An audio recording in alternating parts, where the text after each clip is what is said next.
Hey you guys, it's Peter, and I'm back. Of course I'm back, I'm not going anywhere. Beast.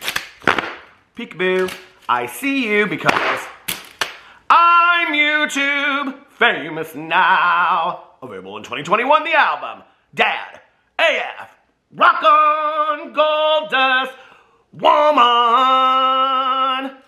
Beast. Happy Friday, how are you guys doing today? Okay, let's get into this video. I'm sure there are some people out there that have never watched my channel before, and they're like, I thought this video was about Demi Lovato. I thought this video was about California Sober. What is going on? Well, that is my intro. So, welcome to my channel. Thank you for watching. If you enjoy what you see, please stick around. Hit the subscribe button below. Alright, let's get into this video. I have to tell you, I'm a little bit nervous about making this video. I talk a lot about my own sobriety and my recovery. And I can only, and I want to say this before I get into this video, what I share and my comfort level on sharing is only my experience, strength, and hope. It is only my journey and what I have gone through, and my journey is just mine. It's not anybody else's, and what somebody else does and their decisions that they make with their recovery is theirs. I am not here to judge that. I am just here to share my experience. What happened was, yesterday, Demi Lovato, and I also want to say this, I do know that Demi Lovato prefers to go by they, them pronouns. I am going to do my best to respect that in this video. If I slip up, I will attempt to correct myself very quickly. So I just want to make that clear. Yesterday, Demi Lovato posted on their Instagram story. Oh, I just had it pulled up, and now I went out of it. Hold on a second. Posted on their Instagram story. I will put it up here for you right here.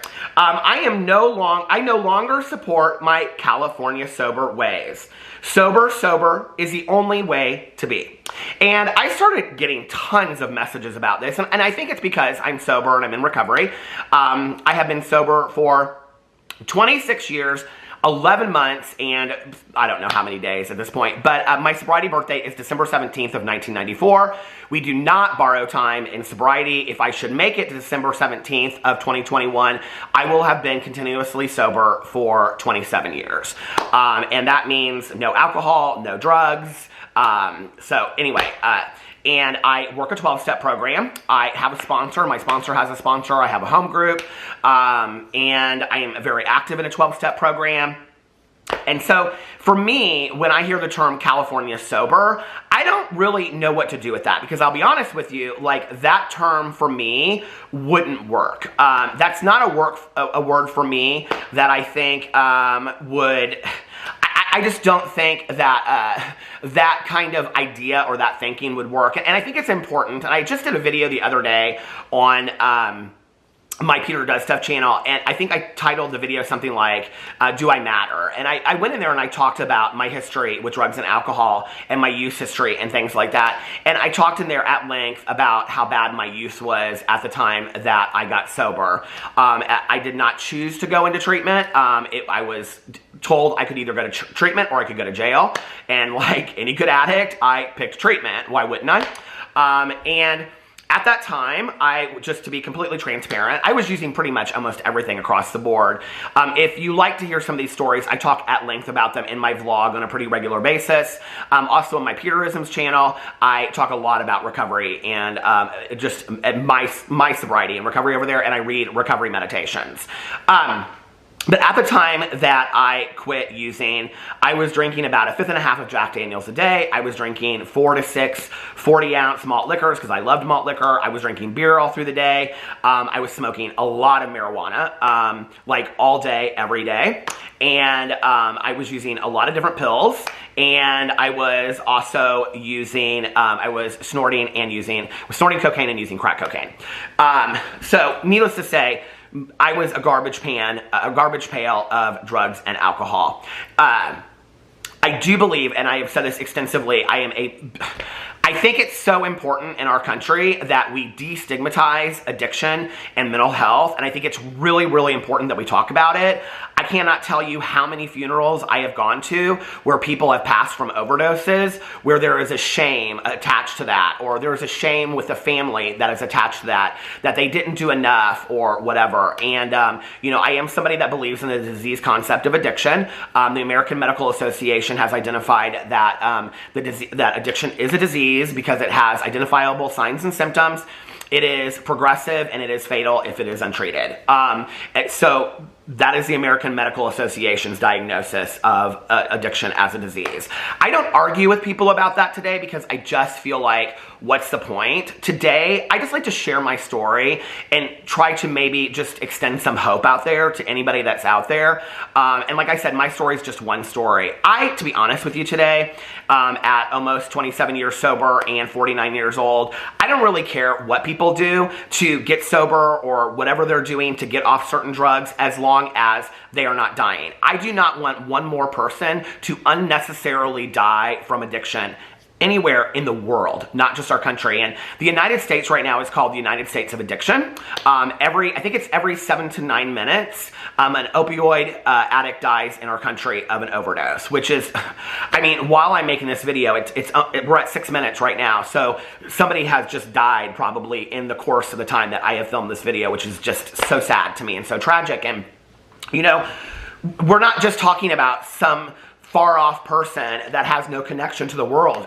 We're talking about mothers, fathers, brothers, sisters, grandparents, neighbors, students, you know, people that down the road couldn't bring on, if they continue to have kids, lineage of families that they are not extending anymore. And I think the wake that occurs, you know, after the person has passed just continues to go on and go on and go on, which is why, to the friends and the family, which is why I am such a believer in sister programs of 12-step programs like Al-Anon and Nar-Anon, which are for friends and family members of alcoholics and addicts. And any of these things you can Google and you can find in your own area. So when I hear a term that comes up, and I have to tell you, the last time that I went into treatment was my 5th attempt at treatment. I had tried many times to quit using on my own. I would always just say tomorrow, tomorrow, tomorrow. And it just never worked for me. I knew before I got sober the last time, I knew that I had a problem. I just didn't care anymore. I really didn't care if it was affecting me, and I really, most importantly, didn't care if it was affecting you. Addiction is grounded in self-centeredness and selfishness and self-centeredness. It is at the root of our disease, and I truly, truly believe that any addict or alcoholic out there doesn't do it to hurt somebody. They don't use because they're trying to, you know, make your life miserable or bring you distress. I do believe that we are so selfish that we do not see how we are affecting other people. And I have to tell you, you know, being sober as long as I have been, and my father was my chief enabler, and I can tell you he has learned a lot and very quickly stopped enabling me. And thankfully, my physician in treatment was also one of my dad's close friends, who was also one of the best addictionologists in this country, and told my dad, you have to stop completely. So several years ago, I read the book Beautiful Boy, and I called my dad up. I don't know if you've read the book, but it's about a father. It's been made into a movie. I actually prefer, I think I've only seen parts of the movie, but I actually prefer the book to the movie. And it is about a father dealing with his son's addiction from it starts when he's very young, but all the way through high school. And I called my dad, and it was years after the book had come out, and I said, you know, did you ever read this book? And he said, oh yeah. I said, how did you find out about it? He goes, oh, I don't know. Wall Street Journal, New York Times, or whatever. And the book is a lot about enabling and how to stop enabling. And my dad said, I said, well, did the book remind you at all of me? And in my mind's eye, I'm thinking, okay, this guy was a meth addict and I wasn't. And, you know, so maybe the stories are different. And my dad goes, it was exactly how I felt with you. I was scared every single day. I didn't know if you were going to be alive or dead the next day. It was exactly how I felt with you. And until that moment, even after making amends to my dad and trying to live a right life and improving the relationship that I had, I never really realized fully how much I had impacted my dad or the people around me. Now, I do want to share something positive with you guys. There's a lot of positive that I could share with you about my sobriety.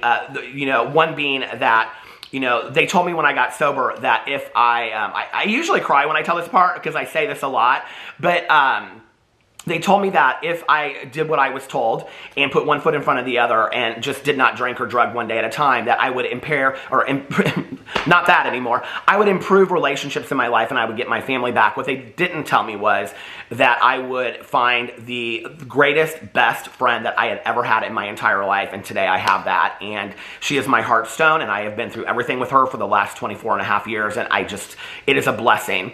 My recovery is my number one priority in my life above everything else. I would not have anything that I have in my life. I wouldn't have my marriage. I wouldn't have my relationship with my father or my stepmother. I wouldn't have my relationship with my cousin or my in-laws. I wouldn't have my dogs, my house, being able to make YouTube videos. I wouldn't have anything today if I am not sober, because me not sober is completely out of control. So that being said, there was something else I wanted to say too. But that being said, you know, when I hear these terms like California floating around, it's always interesting to me. It's always like, well, how does that work for somebody, you know? And honestly, like, I have known a lot of people that are heroin addicts and stop using heroin and they smoke marijuana and they're completely fine with that. And if that's what they do, like, hey, I don't judge that. Like, that's their business. Do you, you know?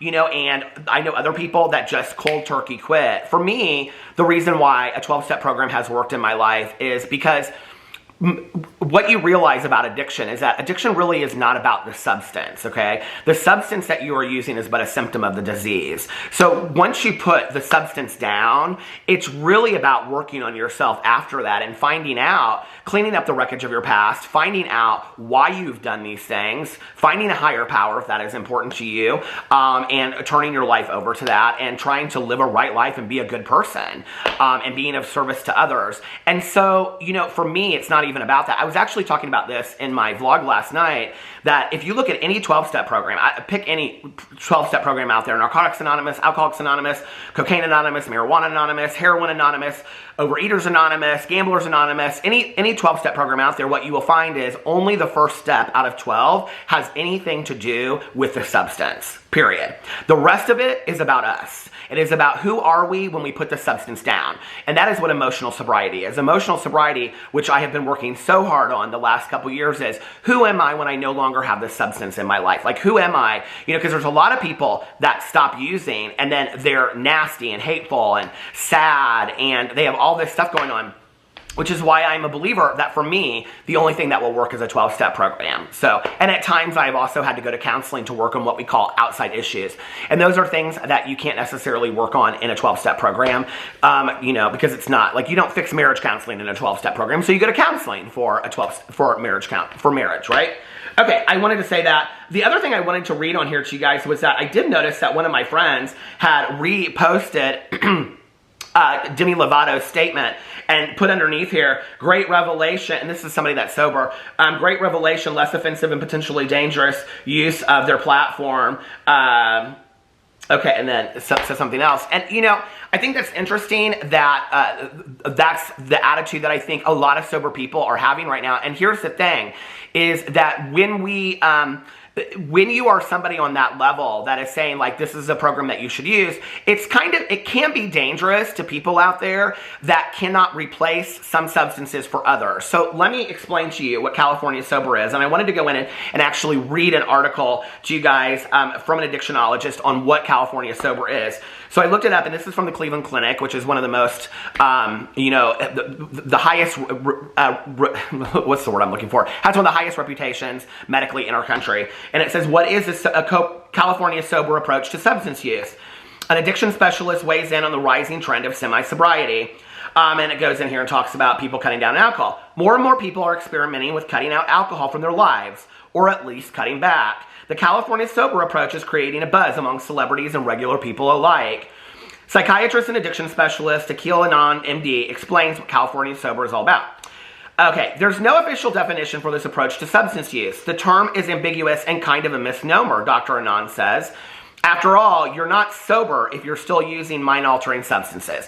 So this is a point of, I would say, a dissension between a lot of people, that they feel that you are not sober if you are continuing to use substances. Okay, for example, if I was a heroin addict, this is what I wanted to say. When I share my drug history with you, one of the things, and I said this in my vlog last night, was I was never introduced to heroin. Had I been introduced to heroin, knowing myself and knowing who I am, I truly, truly believe that that I would not be here today to make this video. I do believe that I would be dead. And I think that I think it's important to note that. And I don't, you know, like there's always a discussion that, like, you know, we talk about a drug is a drug is a drug. For me, a drug is a drug is a drug because if I know this for myself, if I go back out, well, I believe this for myself, that if I start smoking pot again, sooner or later it'll lead back to other things. Sooner or later it'll be this, you know, that I believe that one is too many and 1,000 is never enough. That once I put a sip of alcohol in my mouth, this is what happens. No, that sip of alcohol isn't going to change me. I'm going to be like, I have to have it. It's not going to be like that. What's going to happen is it's going to induce a mental craving for me, where that sip of alcohol in my mouth is going to say, well, you screwed it up now. You've lost 26 years and 11 months. You might as well go out and use what you want to use. Hell, you've never had a Xanax because that came out after you got sober. You might as well go have one. And that's how my mind works, right? So for me, when people talk about what is sober, I don't argue with them, okay? Like, I know a lot of heroin addicts that have put down heroin and are living functioning lives, smoking marijuana. Who am I to tell them that that is not sober? For me, I consider sober for Peter Monn to be not using any mind-altering substances. That's for me. But for somebody else, I think that's a decision that they have to make, you know? And I think this is one of the things I really, really hate is when we start getting into name calling and we start getting into all of these, like, you know, this person isn't, and whatever. And I've said this quite a few times on YouTube videos, and I truly, truly believe this. That if you don't like somebody out there, there are a lot of things that you can come for them about, okay? Pick whatever you want. But when you come for somebody on their addiction, and we know that it's a disease, or most of us believe that, then what you are doing, or even if you don't believe it's a disease, and you know what that person has gone through, and you know that to them it's life or death, to make fun of them and call them certain names, okay? Whether that be pothead, or drunk, or crackhead, or whatever, and you're choosing to call that person a name, and you're choosing to put them down for their disease, what you are doing is wishing death on that person. It is an ignorant way to relate to the world. And I have to tell you, one of the quickest ways to get out of my life is to show that ignorance, you know? If you have the need inside of you to be nasty, find some other way. But to wish that on an addict is really wishing death on them, you know? So let's go on with the article. Cali Sober promotes cutting out certain addictive substances and replacing them with alternatives that, in theory, are less harmful. Some people call themselves California Sober because they use marijuana in place of alcohol and other addictive substances. Others define it as using alcohol and marijuana in moderation while avoiding other drugs. If you have an uncomfortable or unhealthy relationship with alcohol or drugs, the California Sober approach might sound tempting. But there are reasons to be cautious if you're thinking of trading one vice for another. You're replacing one addictive substance with another, Dr. Anand notes. It's a slippery slope.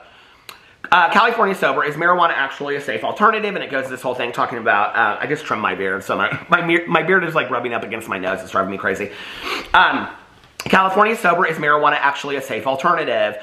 And it goes in and it talks about this switching one thing out for another, and then it talks about negative consequences of marijuana as well, and talks about short-term memory loss. I'm not going to get into lecturing about whether marijuana is positive or negative, okay? Just so you guys know, I 100% agree with the decriminalization of marijuana. I do not believe that there should be federal laws around it, and I do not believe that we should be using our state or federal money to incarcerate people for marijuana-related charges. I just don't believe that, okay? I believe that we could be using that money in better ways in our country. And in the state of Indiana, this was like 5 or 10 years ago, but I'm sure it's close to that still. In the state of Indiana, the recidivism rate for women coming out of the Indiana State the Department of Corrections was 80% were reoffending and going back to prison, okay? And that was for failed drug screens for marijuana. What that means is you're taking women out of their homes, putting kids in foster care systems for marijuana-related crimes. So no, I don't even get into the discussion with marijuana with people. When people ask me how I feel about it, what I say is, again, sharing my experience, strength, and hope, it wouldn't work for me. And I know that because when I smoked pot all day, every day, okay? I loved it. I loved smoking pot. And I never once suffered a negative consequence as related to marijuana. I mean, do I think that I probably suffered some short-term memory loss? I'm sure of it, okay? You know, the other things that he says on here, short-term impairment of your judgment and motor coordination, which people say is not true, and there's been scientific research to prove that. I myself have watched research videos of pilots landing planes having smoked like 2 hits off of a joint, and they can't like land it within, you know, yes, I've seen all of that. Do I think that my judgment was probably impaired when I smoked pot? As much as I smoked, I'm sure it was, you know? On and on and on. But I don't want to get into the discussion about that. I think that that's a personal choice that people have to make. Semi-sober, substance use in moderation. One potential pitfall of California sober is that everyone defines moderation differently. The National Institute on Alcohol Abuse and Alcoholism defines heavy drinking as consuming 3 to 4 drinks or more in a day. Some people can enjoy an occasional cocktail, but for others, it's all too easy to go overboard. Some people aren't able to drink moderately. For them, the consequences of drinking can be dire, and that's what I'm talking about with a death. For many people who have an unhealthy relationship with alcohol, it's more effective to cut it out completely instead of cutting back. But if you're interested in trying a California sober approach that includes some alcohol, Dr. Monn says it's important to set clear goals and be honest with yourself. And this is where, just based on my personal experience, okay, if you're somebody out there that's thinking that maybe California sober is a good alternative for you, maybe get with a counselor that knows and understands California sober that can be an accountability person for you. Just a suggestion, you know? And it goes on, going sober, drug and alcohol addiction help, and it goes underneath there, and it says these things. But then, if you go over here, I wanted to read this article to you guys from the Los Angeles Times, and this is from yesterday, about Demi Lovato. Adios, California sober. Demi Lovato declares sober is the only way to be. Demi Lovato is changing their sober ways. I no longer support my California sober ways, the singer wrote in their Instagram stories on Thursday, referencing their previous policy that allowed marijuana use and the occasional drink in a relatively substance-free lifestyle. Sober is the only way to be, they continued. The singer, 29, almost died back in the summer of 2018 after overdosing at home in the Hollywood Hills and being treated with Narcan. Used to counteract opioids. Lovato revealed in February that the overdose brought on 3 strokes and a heart attack, and said doctors guessed they had 5 to 10 more minutes to live when they got to the hospital. After a 2-week stay there, Lovato entered an inpatient rehab facility.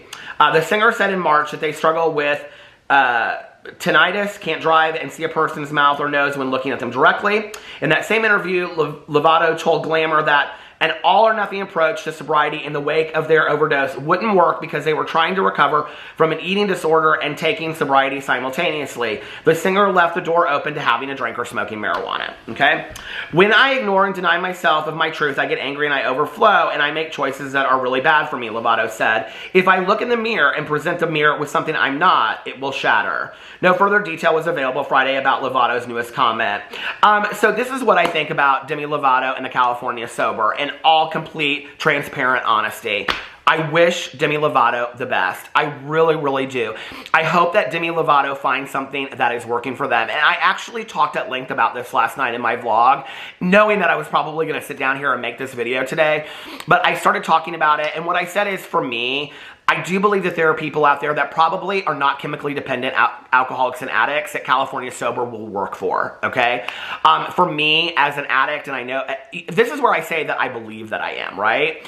I got sober at 22 and a half years old. The question, maybe you're not an addict, has gone through my head hundreds of times since I've gotten sober, right? Even just in the last year. But I'm not willing to lose everything that I have just to find that out. Me to smoke a joint or me to have a beer on the beach or whatever is not so important to me that I'm willing to lose all of the gifts that have come with the recovery that I have been given, okay? And recovery itself is a gift. There are people that will never be introduced to recovery or sobriety, period, end of story. So for me, just looking at the situation, I think there are probably a lot of people that are trying California sober, and it's just one part of their recovery journey. And maybe that's what it is for Demi Lovato. Maybe this is just one way that they're finding out, well, this doesn't work for me and I need to try something else and whatever. Just like my 5 ways of trying to quit before I went to treatment the final time. It doesn't make it a right thing. It doesn't make it a wrong thing. It just makes it a thing. It just makes it part of their journey. And I hope that they learn, because Demi Lovato is a beautiful, talented artist, and I don't want to see one more person die of anything related to addiction. I don't want to see people die, period, right? But related to addiction, when it isn't necessary, like, let's get people the help they need. So I don't know. To me, it seems like maybe something happened, that Demi Lovato realized that I can't continue to do this sober thing, this California sober thing. Like, it's just like moderation's not working for me, which is almost kind of telling to me that maybe I'm, you know, whatever, that now they're doing sober and working, I guess. I mean, to me, if somebody said I'm sober, that would, I'd be like, do you go to meetings? Do you work in a 12-step program? You know, that's what that would indicate to me. So, you know, I think like you have to do what you have to do out there, you know? And this is the main point that I want to say, okay, is we have to stop judging people for what they are doing and trying to get help the way that they want to get it. It might be part of their journey. Now, do I think it's important for us to share our stories and those people to hear multiple different stories and say, well, this might be for me or that might be for me? Sure, okay? But I can tell you for this alcoholic and addict, when I walked into the rooms of a 12-step program, I was not happy about being there. I did not want to stay. And in fact, I said to myself in my head, I'm going to do this thing for about 60 or 90 days and then boom, I'm gone, okay? And my plan was that I was going to sell my car because I had no cash and I had no way. I was going to sell my car, okay, and which wasn't worth anything anyway, and I was going to be gone. And I was going to go to California or something like that, and nobody was ever going to hear from me again, and it was going to be like Nicolas Cage and Leaving Las Vegas, and I was going to be out, okay? That is so sad. And so the fact that I'm sitting here 26 years, you know, and 11 months later, and I have this life that's beyond my wildest dreams that I never imagined, and that I have friends of mine that are 30 days sober and 90 days sober and 10 years and 5 years and 11 years and 24 years and 25 years sober and 35 and 50 years sober, right, is amazing to me. And we are not a glum lot, and we are living fantastic lives out there, and I am extremely grateful for it, you know. And maybe you're just partly on your journey. Maybe you haven't started your journey yet. Maybe, you know, you're hoping that a friend or a family member will start their journey, you know. And what I would tell you is don't enable them. Be a loving, kind person and say, I'm more than willing to get you help if that's what you need, but I'm not going to continue to enable your negative ways that are helping your addiction. I can't continue to do that for you. So what do I think about Demi Lovato giving up California sober? I hope it's the right decision for them, and I hope that they are getting the help that they need, and I hope that down the road, Demi Lovato can come out and say, I've been sober and I'm living a fantastic life, and that, because Demi Lovato is a role model. People are looking up to them, and I think that we, you know, I look at the wake of, when I was in college, I took a jazz poetry class, and I had a fantastic professor. And he always pushed me and said, you're very talented. You're such a good poet. And he wrote on the bottom of one of my poems one time, which was about an alcoholic blackout. And I thought it was artsy and edgy. And it was an experience that I had had. Little did I know that every day that I came to class, he could smell the alcohol coming out of my pores. And he wrote on the bottom of the poem, he said, Peter, please do not burn out in a frenzy of creativity like great artists Janis Joplin and Jimi Hendrix. And I think back on that, you know, and I think we've lost so many fantastic artists, so many fantastic mothers, so many fantastic doctors, attorneys, servers, waitresses, artists, you know, painters, brothers, sisters, fathers. We lose people every day. Let's not lose one more person. I love you guys, and I'll see you tomorrow. Bye.